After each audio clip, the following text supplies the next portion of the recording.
Hi, I'm Bahn, the gluten-free Avenger, and today I am making oatmeal raisin cookies. I have worked really hard, as some of you have seen on Instagram, to try to perfect this recipe. My mother used to make the gluten-full version for me as a child, and I've just worked really hard to try to figure out how to make it taste like a regular cookie, and it's not easy. So let's get started. All right, so another treat that I have for you today is I am going to be testing out a new flour. It's called Blends by Orly. It's made by a pastry chef named Orly, and she has worked really hard to try to figure out the consistency of the various different flours that you need for baking. So this one is called the London Blend, and it's perfect for cookies, scones, biscuits, and more. So she reached out to me and said, I'd love to send you some of my flour.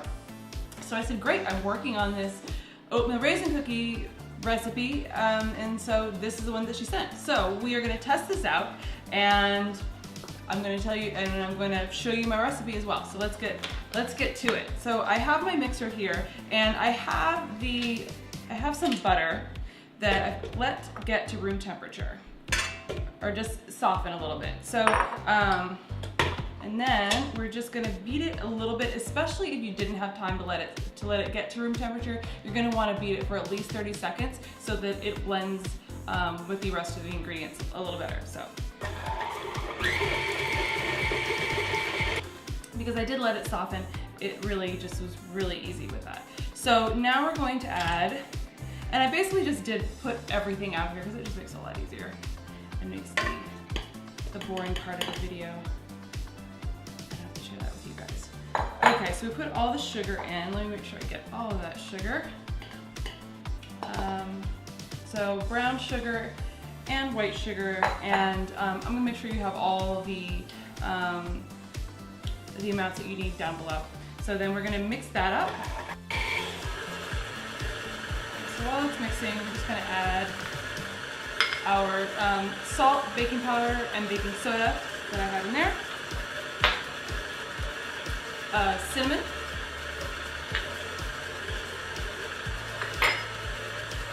vanilla. It's really coming together nicely.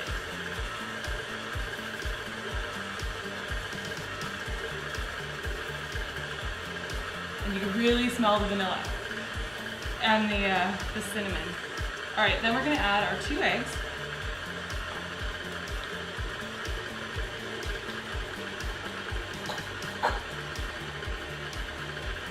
So you can always use a hand mixer.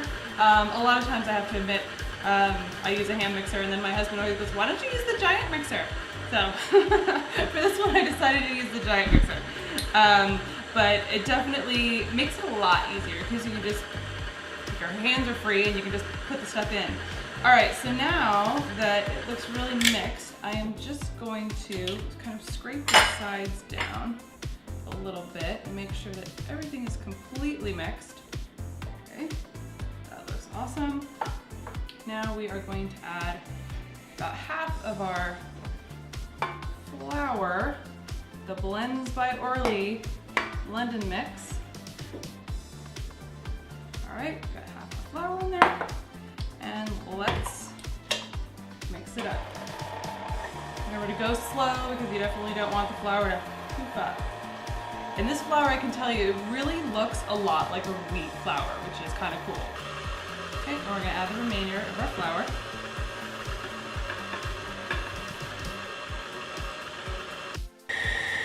Okay, it looks perfect. All right, so now we're gonna scrape this all down. Okay, so I've taken it off the mixer and scraped the sides down, so you can see it kind of looks like that. Smells amazing. And now we're going to slowly mix in the oats. And I just have a wooden spoon here because it just works a lot better. I'll use a wooden spoon. And this is always like the part where you're just kind of like, you know, making these cookies, you definitely work out your guns here. So maybe switch to the other side so your other arm gets some work as well. Although I'm really not that ambidextrous, so we're gonna go the right. All right, okay, so now let's add the last bit of the oats. And with this one, sometimes there's like a ton of oats in oatmeal cookies. Like this one recipe only calls for 2 cups of oats. And one of the things that I like about it is that when you have like 3 cups or more than 2 cups of oats, it can make it a dense, dry cookie. So I reduced the oats in this cookie so that it actually is easier. It tastes better. So now we're gonna add our 1 cup of raisins. Oh, and another thing I want to mention about oats. So there's a lot of question as to whether oats are gluten. You know, people are always like, well, oats should be gluten-free. Well, you're right. But in the United States, wheat and oats are often produced together. So in a lot of production facilities, unless they are certified gluten-free and they really go through a lot of effort to make sure that the oats are not cross-contaminated with wheat, they can't say that they're actually gluten-free. So there you go. There's your answer, because a lot of people always ask that. So basically, I used Bob's Bread Mill certified gluten-free oats. There are other brands that make them. I just use their regular rolled oats, but you can use, if you want to use quick cooking, I wouldn't. The rolled oats seem to really just do the best job. So that's what I would do. And I'm sure there are other brands out there. For me, the Bob's Red Mill is the one that I always see. So that's an easy one. Okay, so now that it's all mixed together, then we're gonna put it onto a cookie sheet. All right, so our dough is mixed and I've started putting it on the cookie sheets. I find this dough usually makes about 3.5 to 4 cookie sheets full. So I put in 2 at a time just to make it so you're not here forever waiting. Because gluten-free cookies take longer to cook than regular cookies, about double the time.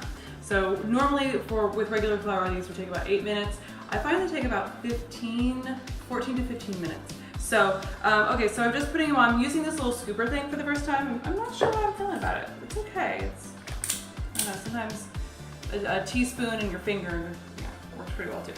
All right, old school there. All right, so the problem that I have not been able to resolve, and we can see, I can do a test using this flour to find out if the cookies still puff up. That's like the one thing I just don't like about the gluten-free stuff. So what I do is, so we've got these and they're kind of like round. So I just kind of take it, my hands are clean, and I just kind of flatten them into these little kind of round, into the little rounds. That way they kind of actually look like a cookie. So if you can kind of see, I'm just kind of smoothing it, pressing it down. It's not really anything scientific here. I'm just trying to make them into the shape of an actual cookie so that they look how I want them to look. So sometimes with gluten-free cooking, you just have to fudge it.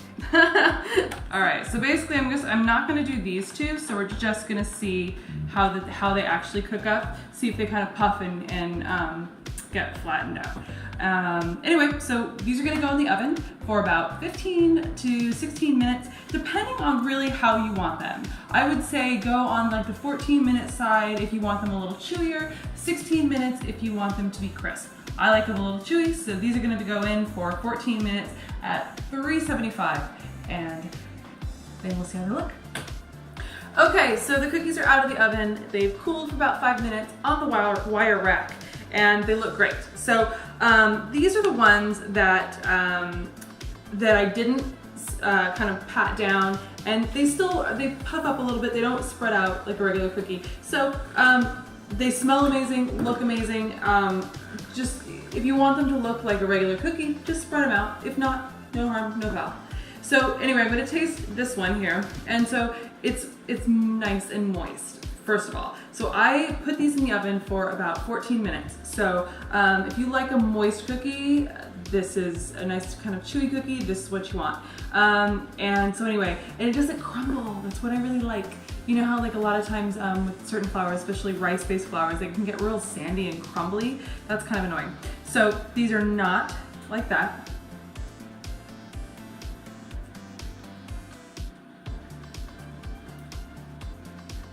Tastes really good. Yum. Thank you, Orly. Thank you for Blends by Orly. This really does make a really nice cookie. So excited. Yummy. So I'm gonna put down where you can find this. And Orly said that it's going to be in Gelson's. If you're in the Southern California area, it's going to be in Gelson's soon. And anyway, yeah, the cookies are great. So I'm gonna give you the recipe. I'll let you know where to find this flour blend, and I will see you next time.